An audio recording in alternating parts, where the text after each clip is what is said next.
Hello there, televiewers. You are once again highly welcome. Join us on board today's edition of NDAMBA. On NDAMBA, we talk every sporting discipline that do exist in the world at large. On board today's edition, it promises to be very much an interesting one, as we shall be taking you down the line to the various holiday championships which are ongoing in the Northwest region and in Bamenda, to be more precise.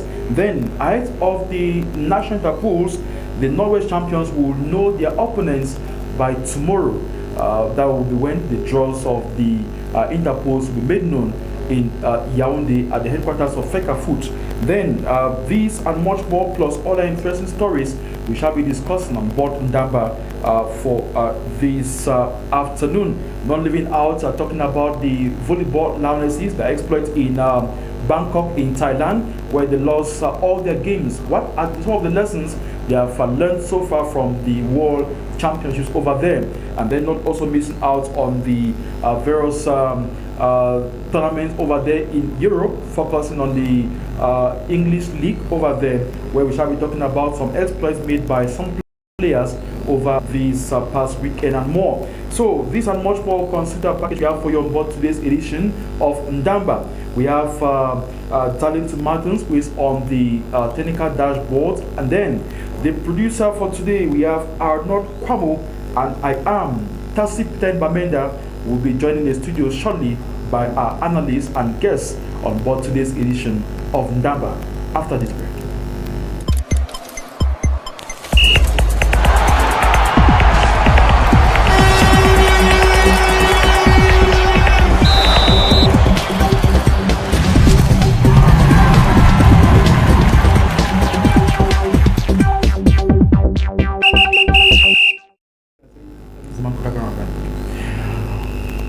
Alright, thank you so much for joining us back on NDAMBA today, live on GPmEDIA television.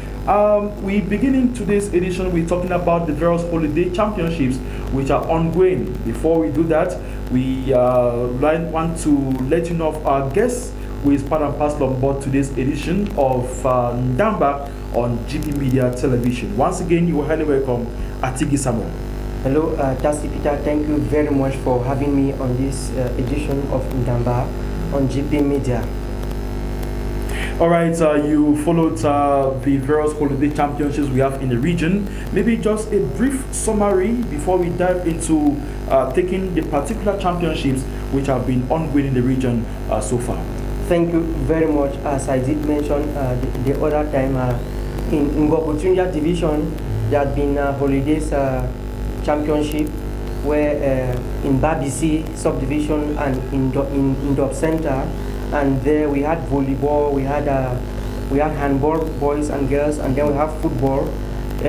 Back here in the Northwest region in Bamenda, there is ongoing football in Hosanna Field here in Bamenda 2, Bamenda 3 subdivision, and here in Bamenda 1 subdivision we have the Bamenda 1 Peace and Unity Tournament, which is also ongoing. All right, we now want to dive in straight away to talk about first the Covenant Holiday Tournament, which is back there in Tambesi. We had the semi-final games paving the way to the finals that will be coming up definitely by this weekend and much more. And to know that we have Mar2 FC that will be playing against Tambesi United in the final. Just very close neighbors who will be playing each other at this year's edition of the finals of the Covenant School Complex Holiday Championship. I must tell you that it is already making a lot of waves with the level of play, fairness, and all why not, which is characterizing that particular tournament over there in Tambesi, here in Bamenda. Now, I want to focus to maybe get to our machines before we have one-on-one discussion here at Tigi Samuel. We want to get to our machines to get the highlight of what transpired last Monday with regards to the semi-final games that were played at the former Hosanna school field back there in Tambesi. If it's ready, let's get back to our machines and have a highlight of how things went last Monday back there.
All right, so thank you so much. You watched some of the highlights of the Covenant Holiday Tournament over there in Tambesi, and we saw there how many, in fact, there's just everything present in that particular field of play. Every time we have the tournament being played there, we saw an increase this year in the number of fans who turned out from the neighborhoods, not only around the Mile 2 vicinity. We have those who left from Mile 4 and far off to come watch the tournament back there in Tambesi Quen. Then we have various activities which are also ongoing there.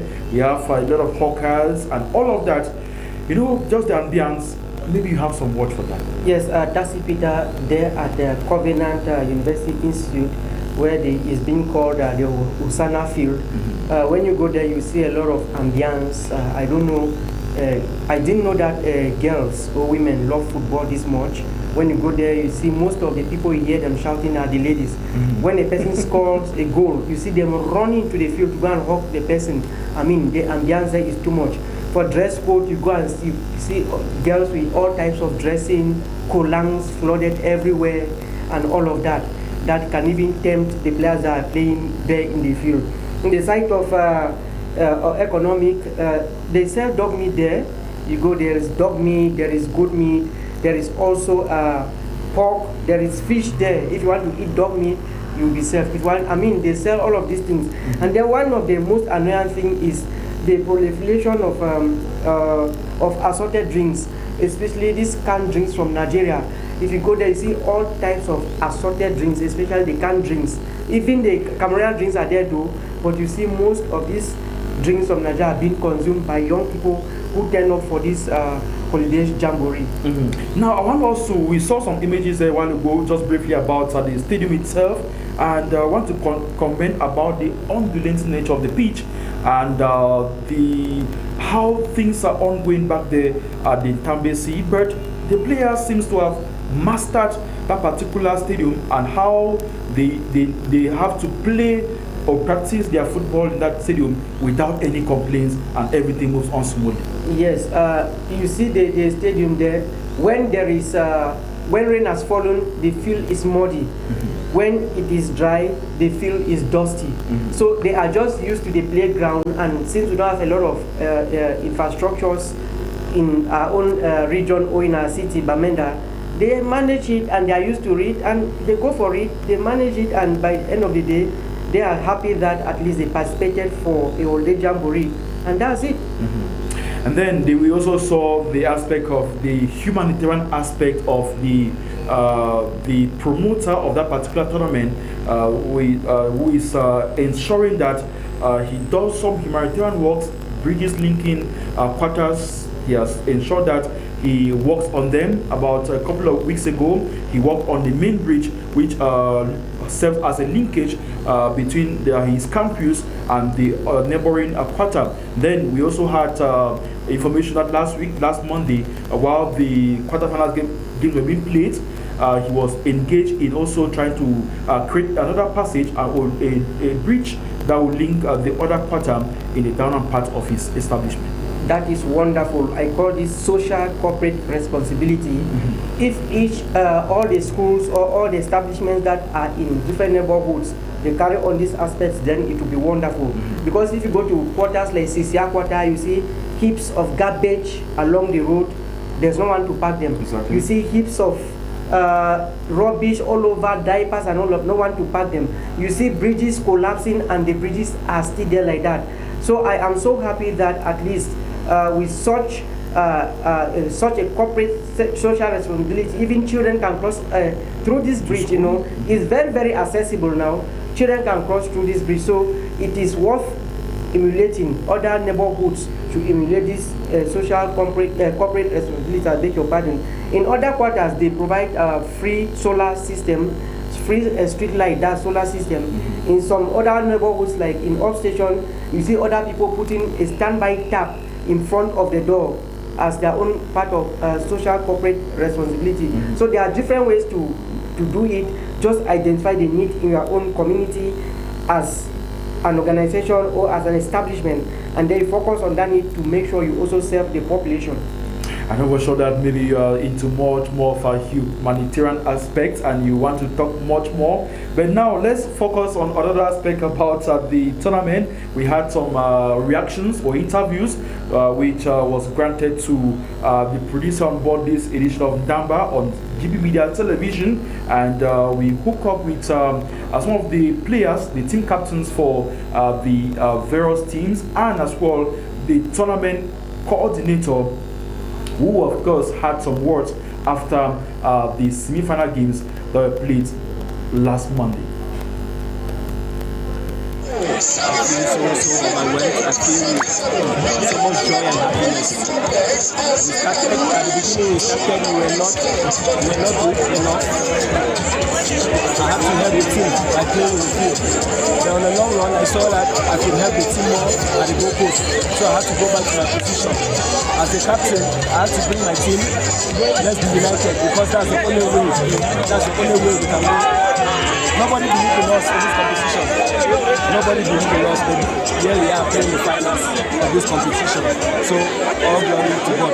So how are you preparing for the finals now you're already into the finals? And what message do you have for the fans? We are going to prepare more harder in the finals, more harder than the way we prepared this match. And we promise our fans that we are going to lift the trophy and take it up and can listen. Thank you. Yeah, my name is Fale Humphrey. I'm very, very excited and glad for this win for today, because it was not an easy one for us due to the hardships of the competition. And, with our team, we are very, very grateful and thankful to God for this tournament. We pray that the final be ours this year, and we pray for a good game. 4 goals to 2. Does it mean that you are going into the finals to win this year's edition, knowing fully that I think last year you lost the finals? Yeah. Obviously, going into the finals for this year, I believe, and with my players, I have the confidence that we are going to lift the trophy for this year. We understand that Maito has a lot of supporters. What message do you have for them, knowing fully that you are playing just the closest neighbor Tambesi at the finals? Yeah, for our supporters, they always believe and they always have the confidence for us.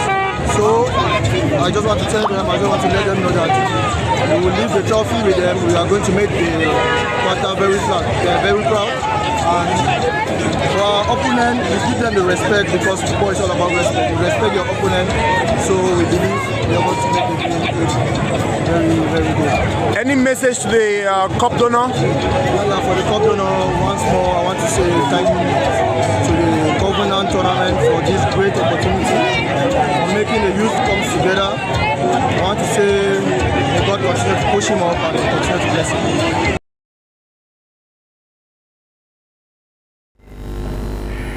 All right, we listened there to goalkeeper Chris of Tambesi United, and then to Fale Humphrey of Mal2 FC, the two captains who have aided their teams to qualify to the finals of this year's edition of the Covenant Holiday football tournament over there in Tambesi. All right, now we also hook up with the quarter head of Tambesi, who had some words of encouragement and how prepared they are with regards to the upcoming finals. That seems to be a very much interesting one already, with some of these words of his which he rightly put forth. It already tells us that the finals will be highly competitive one come Monday. Let's listen to the quarter head of Tambesi. I must start by appreciating the organizers because the competition has been going out very smoothly. And as my team, the Tambesi team, we are so proud of them. They are a good side, a better side, let me say that. They are a better side and they deserve the winning. So how are you preparing to win this cup? Oh, for sure, for sure. We are really on the ground. We made some rehearsals. We want to make sure that now that this competition is given by somebody from a school, what message do you have for this person? Yeah, like I started by saying, I appreciate him, and that's the organizers. He is part of Tambesi, and we are in Tambesi. So all these things we've done in coordination with all the quarter council members. So in that respect, we give him our support so that he should keep organizing competitions like this. All right, so that was the quarter head of Tambesi already preparing, his team to be this year's champion of the Covenant tournament. We'll end this set of interviews with that of the coordinator of the tournament. He is Chop Pascal, and his organizational skills have so been witnessed again during such a tournament being taking place at the Covenant school complex over there in Tambesi. Let's listen now to Chop Samuel. Okay, I'm called Chop Pascal Akongwi. I'm the tournament organizer. I am very, very happy with the turnout for today. I'm very, very happy with the teams that have qualified for the finals. My 2FC with Tambesi United FC. I'm very, very happy. And I want to say that my 2 has been in this tournament for the past 3 years. They've left the tournament for the semi-final level 2 times, and they went right up to the final level and they lost to Black Stars last year. And this year I am very, very happy because there are a lot of surprises. If you look at Tambesi United, this is their first year of the tournament and they are into finals. So do you feel that the 2 teams that are going to the finals, they actually deserve it from day 1 to now? As a matter of fact, I can't say much, but I want to tell you that they deserve it. They have done their best. They played in the field. They've showed their character and every other thing. So I'm very, very happy for the 2 teams. Now, getting to the finals, we saw the semi-finals on a Monday. We saw the crowd. Now, what ambience are we expecting to see at this year's edition of the finals? There is a high probability that this final will be played same on a Monday. As we talk with the tournament stakeholders, that's the cup donor and other stakeholders, we intend to make the place a memorable one. We intend to bring fanfare, we intend to bring enjoyment, ambience, and every other thing that you can have alongside football. For example, like there will be musical artists that will be presenting. We have a host. We have a host of musical artists, and we. All right, for precision's sake, that was we watched them the views of Chop Pascal and not Chop Samuel. Like I rightly made a mistake there. So it was Chop Pascal, the coordinator of the Covenant School Complex Holiday Tournament taking place back then. Samuel, you got the reaction there from the players, the team captains who qualified their teams to the finals, and then we listened there to the words of the quarter head of Tambesi, and then ending with that of the coordinator Chop Pascal. That's right, Tassi Peter. I think that if you even ask me the boundary between my two and NDAMBA, I will not even know, because I always feel that it's the same quarter. And if you see the same quarter, let me put it that way, coming to play at this level, then it's a wonderful thing. And then the quarter heads were there to encourage them, you know, they were really there to encourage them, to give them a moral push and all of that. So it's so wonderful. That's a bit, I don't know, I think during sporting activities, that's one of the times that people consume a lot of alcohol. Any small thing that the quarter wins, you see the whole quarter flooded with drinks, people jubilating and drinking. Must we drink after celebrating victory? It's $1 million question, which maybe I will not be the one to answer. Maybe I want to find out maybe from next month during the finals. I think we will do that survey maybe next week during the finals, so that the youth can also tell us why is that they choose to drink at each point in time when it comes to celebrating in sports, as so far it is concerned. I think that's a good point which we must note and take note of it definitely subsequently to bring to our viewers the views of some sport fans with regards to consuming alcohol during celebration moments. Yeah, I think it's a good one there at Tiki. All right, we now done with the Covenant School Complex, and we're moving on to the Northwest Youth Jamboree. It had its concluding phase over the weekend. In an exceptional way, we had the Minister of Youth Affairs and Civic Education was part and parcel, who graced the finals of the youth football tournament, which culminated the second edition of the Northwest Youth Sport Jamboree. The finals in football in the men's category witnessed being defeated by Donga Mantung, and definitely to lift the trophy in this year's edition of the competition. Last year we had Gokitunja were champions, and this year we have Donga Mantung, who are champions of this year's edition of the Northwest Youth Jamboree. If everything being equal, we can go now to start having some the highlight anyway, or the report with regards to that particular conclusion phase of the Northwest Youth Jamboree.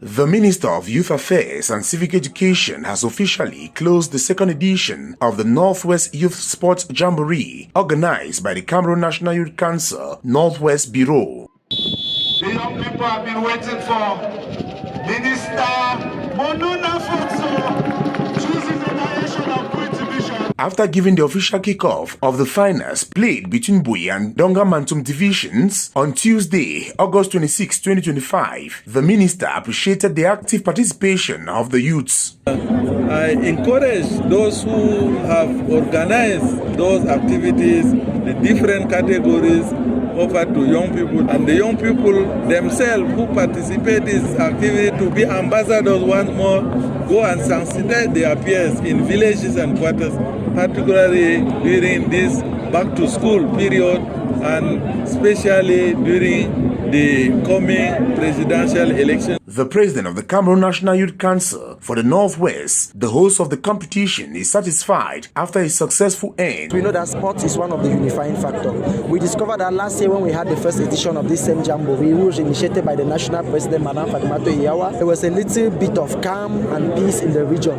So we know that continuing with the second edition, it was going to enhance that peace and calm that we experience in this region. And you can now see that last year we organized it upstation. This year we went right into the heart of the town, and we had all our matches hitch-free. The president was also honored as the most patriotic youth in the region. I'm very honored with such a prize, and I will continue being patriotic, continue being a lover of the nation, and continue making sure that in my own capacity I will protect, I will increase the rate at which I have the love for this nation. Donga Mantum division overpowered Bui on post-match penalties to back home this year's trophy.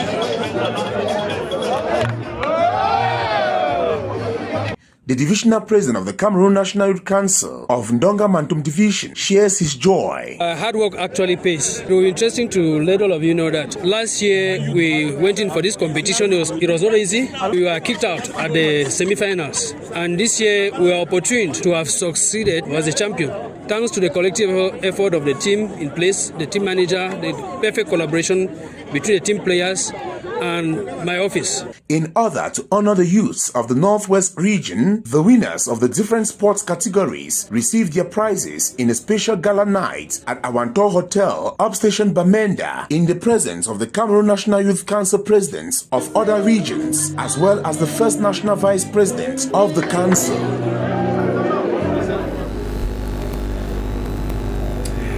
All right, we listened to the report with regards to the Northwest Youth Sport Jamboree, which concluded definitely its second edition, with Donga Mantung being the highlighted winners of this year's edition in men's football. We also saw some prizes being dished out to some deserving winners in other categories, in female football, in basketball, handball, volleyball, and other sport disciplines, even including debate. The debate clubs also had trophies won in this year's edition of the Northwest Youth Sport Jamboree. Maybe, I don't know if you have a comment about the Jamboree which ended? Yes, the Northwest Youth Sport Jamboree was a wonderful play where a lot of young people from all the 7 divisions of the dynamics of the Northwest region came together to participate. And one thing I love about it, that it was very, very fair. The play styles, everything, it was very, very peaceful. And at the end, Donga Mantum emerged victorious in the football category, which is a wonderful thing. Last year, Ngok emerged victorious, and this year he went to another division. Exactly. I pray that next year he should go to a different division as well. So this thing, it bonds people together. This youth sport, it bonds people together. Not only that, just to mention that some regional presidents of other regions were here.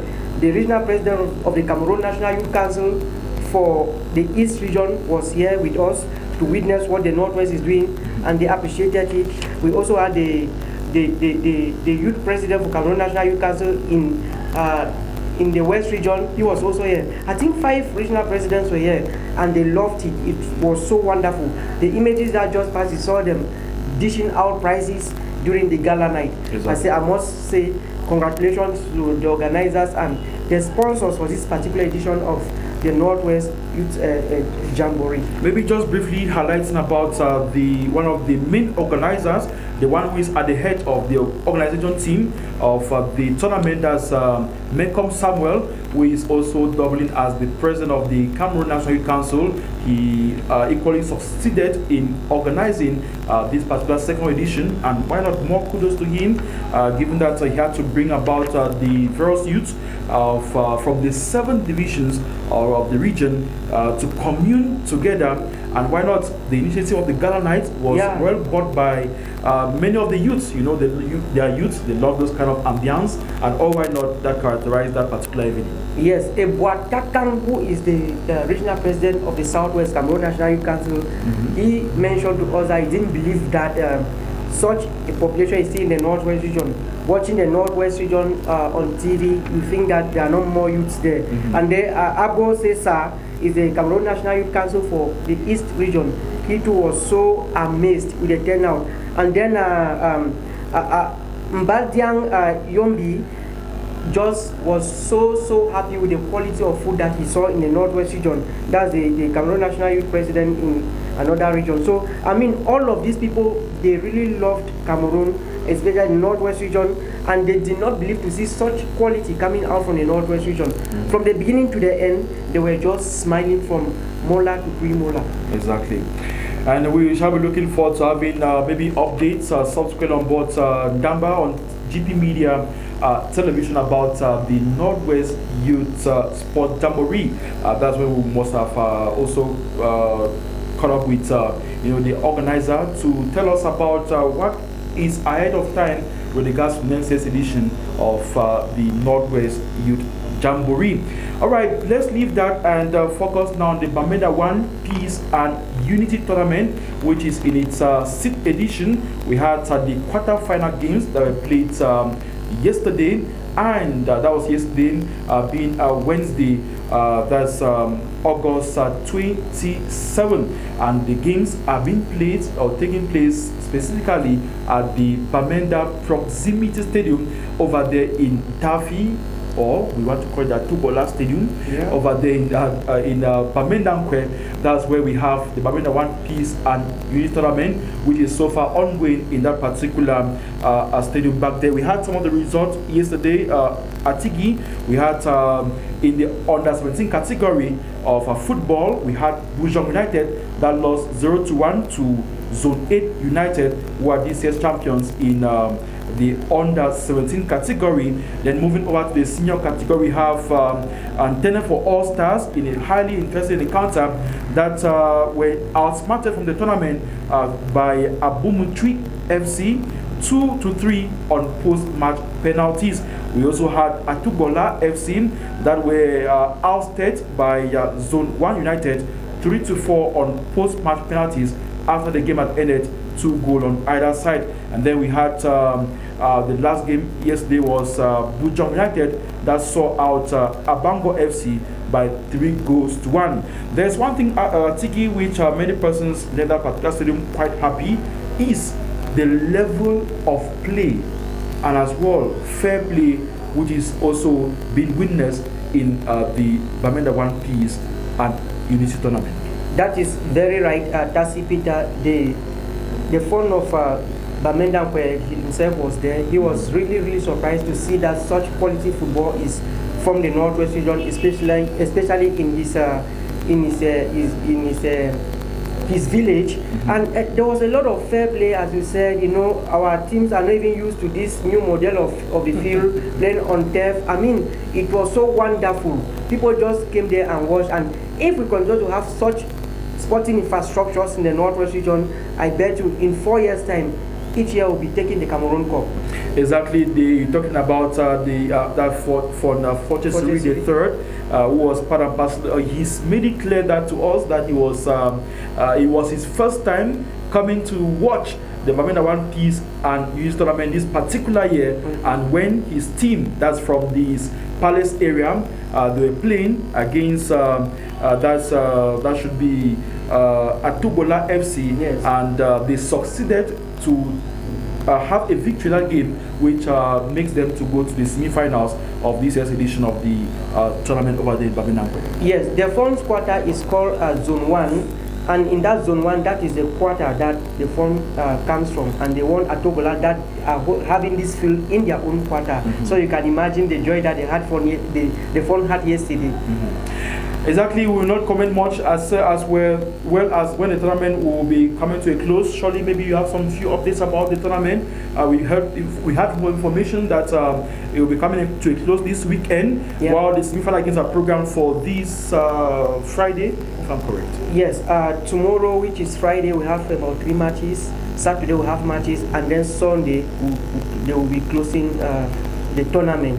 It has been for a month and all of that. So come to the Bamenda Nkwe or the Bamenda One Piece and Unity Tournament there in Upstation and enjoy the football. You can see, watching these images, you don't believe that it's here in the Northwest region and then in a village here in Mendankwe. So it's a wonderful thing that the government of Cameroon has done for us, and we ask him to continue to do more of this and continue to improve our infrastructures, not only in the sporting disciplines but also in other disciplines.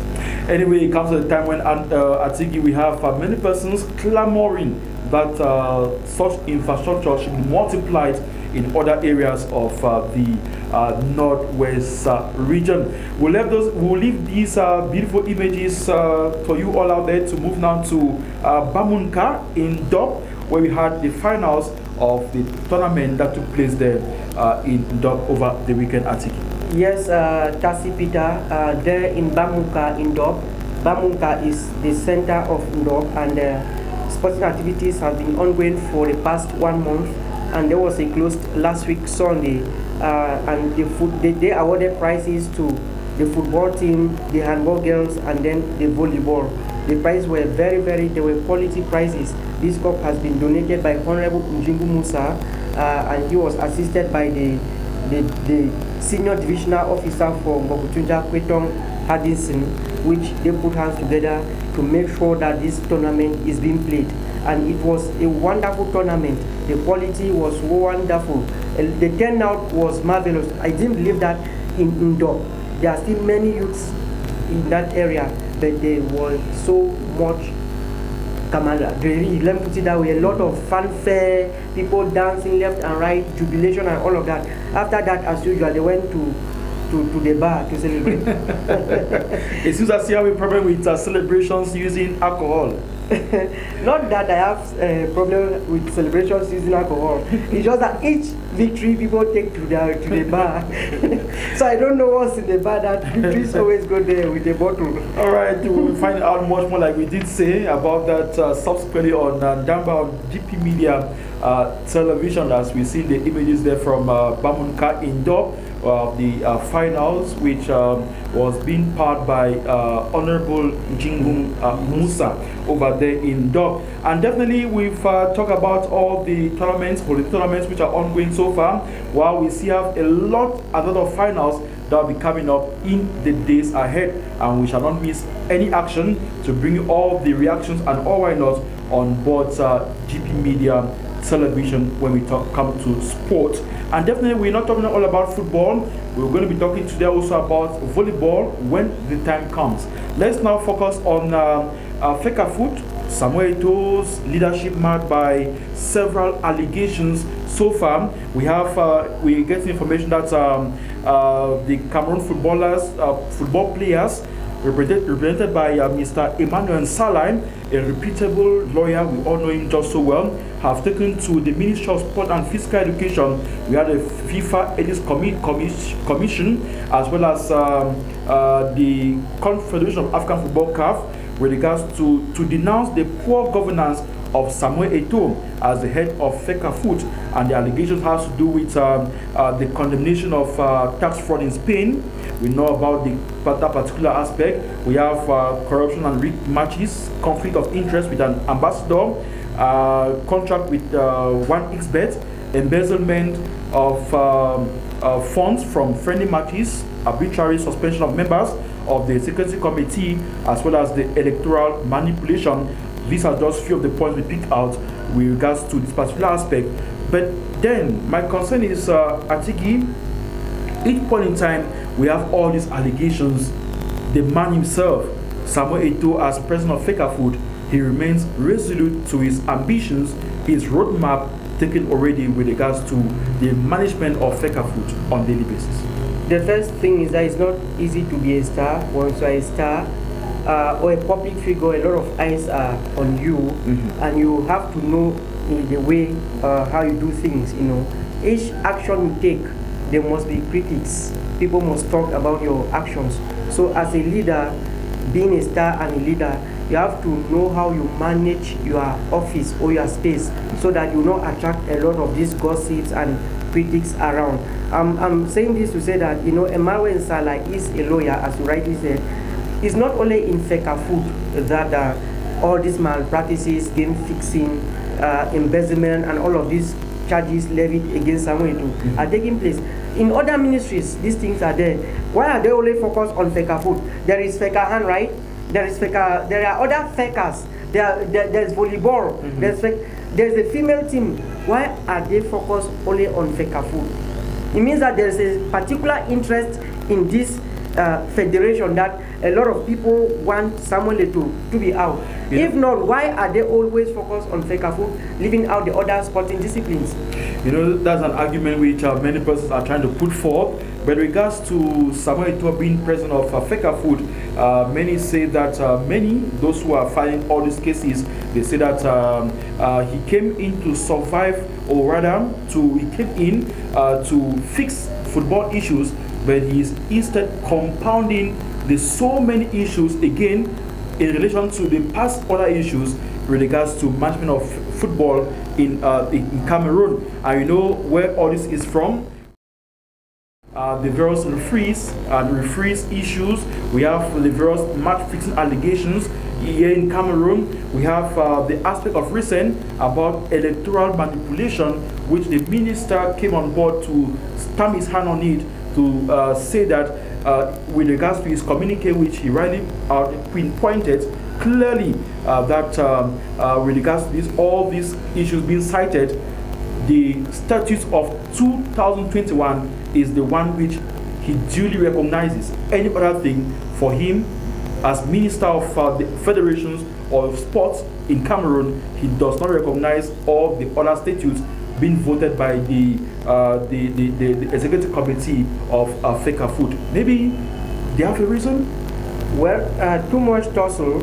Samuel Eto'o is not the first president that is facing such allegations. Yeah. Tombo Hariki Sidiki came in, the man of Fumban, Bubo Joya was there, and other past presidents, they have their own share of the accusations, you know. But just that at this time, maybe Samuel Eto'o, as a star came in and he's so much pronounced because of his name, Samuel Eto'o. I'm not saying that he's done the best, but at least a lot of people think that Samuel Eto'o has gone an extra mile to make sure that the Cameroonian football will be fine. You know, this football, Cameroon is the way it is. It's not just being managed by Samuel Eto'o. Sometimes decisions are not even taken by him. Sometimes the head coach also takes his own decisions. Sometimes the Minister of Sports and Physical Education, Professor Narcisse Moelle Kombi, also does the same. I mean, the thing is just, we don't even know a clear cut who does this, who does that. Sometimes this one will sign a communique, and that person will come and debunk and bound it and all of that. You know, it's a game of interest. I think these offices, they have their own weaknesses, but sometimes the way they fight a particular person, there's always a question mark for me. Anyway, we shall be looking forward to subsequently to maybe highlight still on this particular issue, given that there's so many fights and the various allegations being levied on Samuel Eto'o, the president of the Cameroon Football Federation, is so far still alarming with regards to, you know, we are in an electoral period and everything is bound to happen. Sure. We know the elections are coming up in FECAFOOT in the month of November this year, and we're looking forward to keeping a very much keen eye to looking at these particular issues and highlight much more on them when the time comes in subsequent editions. Definitely promise you we shall be discussing much more about this particular topic on FECAFOOT and its president Samuel Eto'o. Now let's move to talking about volleyball on board today's edition of NDAMBA on GPmEDIA television. And this afternoon we're talking about the volleyball Lionesses, where they are taking part in the Women's World Championship in Bangkok in Thailand. And to know that for the 3 games they played recently, their last game in the group phase in Group H against Ukraine, where they lost by 3-0. And Atigi, these ladies, they have lost so far all their group games in Group H. The first one lost to Japan, lost secondly to Serbia, and they lost recently yesterday to Ukraine by 3-0. All the matches they have played so far is ended 3-0. They have not won a single set in this edition of the Women's World Championship. Is there some lessons these ladies need to learn, especially when it comes to volleyball at a higher stage in the African continent? They can be somehow a little bit dominating, but at the world stage, there are no match in for teams like Ukraine, Serbia, and even Japan.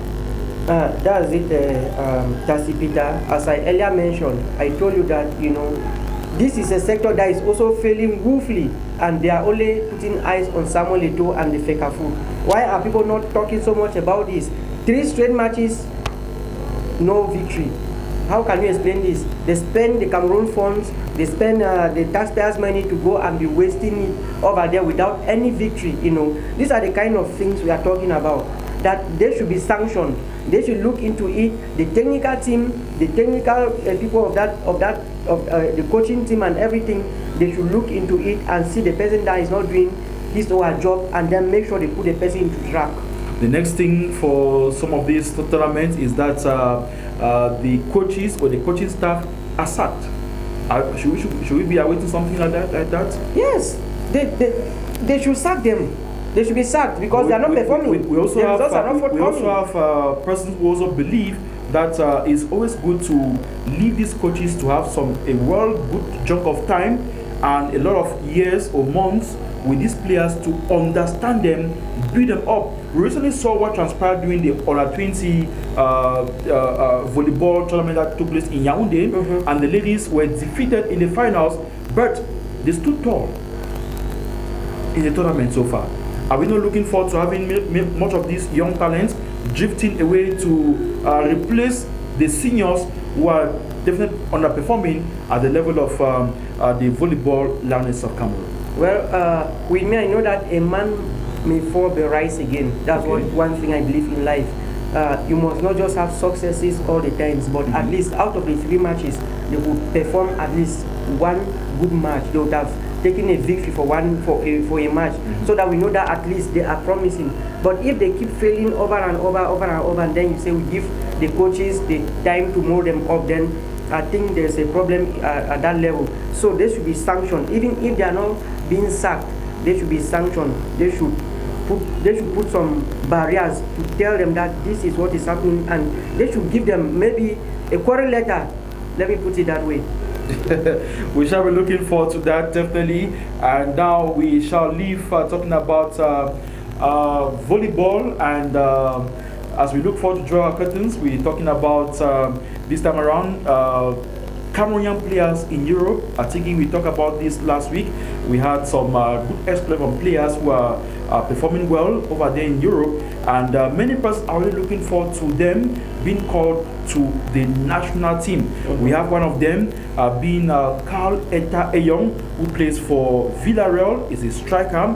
He has been scoring goals every match day for FC Villarreal over there in Spain. We have just so many of them. And then there's this particular issue about Hugo Ekitike, who again has been, many analysts or football pundits say he has been once again snubbed by the French head coach Didier Deschamps. You know, at one point in time, it was debated that he was to join the indomitable Lions of Cameroon, but he chose to focus on the French team. But so far, he is not still has a place with regards to playing with the French national team. And definitely, we have Didier Deschamps who says that he cannot choose Hugo at the moment because we have players like Mbappé, Olise, Dembele, Bakola, we have Cheki, Marcus Thuram, and there are just so many attackers to choose from, and which he has called them to come already preparing for the FIFA window that will be coming up in the month of September.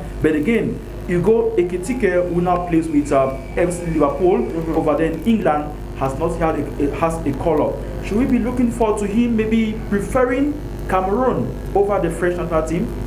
Yes, we look forward for this particular guy to be called because a lot of eyes are already on him, and spectators think and football lovers think that he can perform better when he comes back home. So there should be a way to call him home to make sure that he too perform his own civic duty as a footballer. He should not just be selling Cameroon out there, but he should come in and also defend his country at some point in time when they go in for international games. If you are the one when you are being called up to come at this point in time, will you be able to leave your club knowing well that you just signed for your club and you are still to have a comfortable starter at that particular club? You know, that's the argument which many of these players will be bringing forth, given that they just started their league in Europe, and then we have the FIFA window which comes up in the month of September. That's the first week of September, and these players will be some of these players will be caught up. And already we have players like Carl Eta Eyong, who is saying that he will not be available for international duty for next month of September for Team Cameroon. Okay. Yes, he has a reason for saying that, and I think that maybe it's due to his contract terms and agreement. So if he says that he will not be having time for this, then he should be sidelined and make sure that they put the people who are readily available. Because if he's being forced psychologically, he may not even perform well, you know. So he has a reason for saying that. All he says that he wants to keep his place at Villarreal, given that he's beginning to gain the trust of the head coach of Villarreal FC in Spain. Yes, coming to Cameroon does not mean that he's not going to keep his place. When he comes, you go and perform better. So he should come. If that's the case, then I I'm inviting him personally that he should come as a citizen. Anyway, we have as a footballer. We have many persons also who are talking about the much talk about Choupo-Moting, whom many persons say he should be called up. You know, we're talking about the call up of the Lions. We will be confirming that by as the day go by with regards to the call up that will be made by Coach Hugo, or rather by Mark Breeze. Mark Breeze, the head coach of the Indomitable Lions of Cameroon. But that notwithstanding, we're talking about European football now with our Cameroonian players. And then we had yesterday night, we had a major shocker with two of our players playing for Manchester United. We're talking about goalkeeper Joe Nana, who is coming in this season. His first game being played at Manchester United was in the Carabao Cup, played against a 4th-tier side, Grimsby, who had to defeat and ousted Manchester United from the tournament, and thus was all blames went to Andre Onana for what he performed, underperformed anyway in that particular game against Grimsby, where they were being led by 2-0 before United fought back for Brian Bemo to score a goal, and definitely United finally got an equalizer and put the game to penalties. Before again, we had Brian Bemo, unfortunately, during the second round of penalty shootout, he missed the penalty. Which led to Grimsby qualifying to next stage of the tournament. Tassie Peter, I don't have much to say on that. I think Andre Nana tried his best. I don't know. Sometimes there are days like that. Years in, year out, he keeps on with United. We've seen him really much more underperform. When he was at Inter Milan, when he was at anyway, that's your own point of view. But when he was at Inter Milan, we saw exactly the Onana we really knew of. But then, even talking about Ajax of Amsterdam, where he played for, he was well to do a goalkeeper, brought to United, and then just the kind of silly mistakes which he makes, it makes one to think that he should leave United maybe at any point in time. Yes, Andre Onana has been an international figure for the past 2-3 years or 4 years or so. So I think that with Andre Onana, if he's not performing well, then there must be something wrong. They should check well. Maybe his coach, maybe bullying from his teammate. He just come out from injury, but then many persons have been calling for him to be a starter for United, given that the second choice goalkeeper started the 2 games at the English Premier League. But now was the time for the cup for Onana to prove his word that he is fully back from injury and ready to start for the 3rd match that will be coming up by this maybe after the international break. Yes, Tassie Peter, Onana is trying his best. He will prove his worth one day. That's what I can say. Anyway, we look forward to see how he will prove his worth, definitely in the coming games at Manchester United. But so far, many persons have been quick to criticize his performance yesterday night, coming in for his first time this season and then underperforming, and then even going right to penalties. He did not even make an attempt to at one penalty shoot, and definitely it became much more hilarious for so many persons. Even the goal which Brian Bemo missed did not really make much more news, but many persons had it as a caption that Cameroon has aided Grimsby to qualify to the next stage, the 3rd stage of the Carabao Cup over there in England. That it was Cameroon who finally let United down to not to qualify to the next stage. But do you think that those comments were quite correct, given that Bomo coming in to salvage, at least even scoring a beautiful goal and then aiding his team to why not that particular level of the tournament? Do you think that he should be having any blames? That's Peter, the first thing you should know is that spectators always think they know better than players. Spectators always think they know better than the coaches. Spectators always think they know better than the referees. Spectators always think they know better than the team press officer. Spectators always think they know better than even the health personnel of the team. You understand? So spectators must say something. Whatever the case may be, you must expect some feedback from spectators, be it negative or positive, because they always think they know everything. So such comments don't even move me. I look at the football match, such comments don't move me. When they say that, I only focus to make sure that we encourage the people so that next time they perform well. Exactly. Spectators always think they know everything. So I think you're quite correct there. We hope to see much more of Andre Onana and as well Brian Bomo in the ranks of Manchester United in the next coming games in the English Premier League, and other Cameroonian players who are also doing quite well with regards to playing football in Europe. And like I've been telling you last week that we've had so many Cameroonian players who have had to sign for clubs in Europe, and they are doing quite well, and we shall be looking forward to highlighting much more of their exploits in subsequent editions of NDAMBA on GPmEDIA television. I think it's Samuel, we shall be calling it quit today for today's edition, and maybe just your last comment before we take our leave. thank you very much, Tassi Peter, for having me. It's a privilege for me to always manage, discuss football. I am not a sport commentator, I'm just a sport lover, football lover. So having me all the time encourage me to watch more, to make sure that I give my analysis correctly and the statistics accurately. Since the first edition, you may want to know that many persons are already clamoring that you should be a regular guest on GPmEDIA Sports. Inshallah, I will be available. All right, so thank you all so much. Thank you all the viewers out there for viewing today's edition of NDAMBA on GPmEDIA television. We hope to keep doing our best to ensure that we inform you in the world of sports and keep ameliorating our quality of things here on GPmEDIA television. I want to thank you so much, Arnold Kwamo, for producing today's edition of NDAMBA. And then we also want to thank in company of Gemu Adolf, who ensured that he gave us his support for today's edition of NDAMBA. I have been Tassi Peter. I've been in company with my guest today, Atiki Samuel. Until we meet again for yet another edition of NDAMBA on GPmEDIA TV. It is bye for now. See you next week.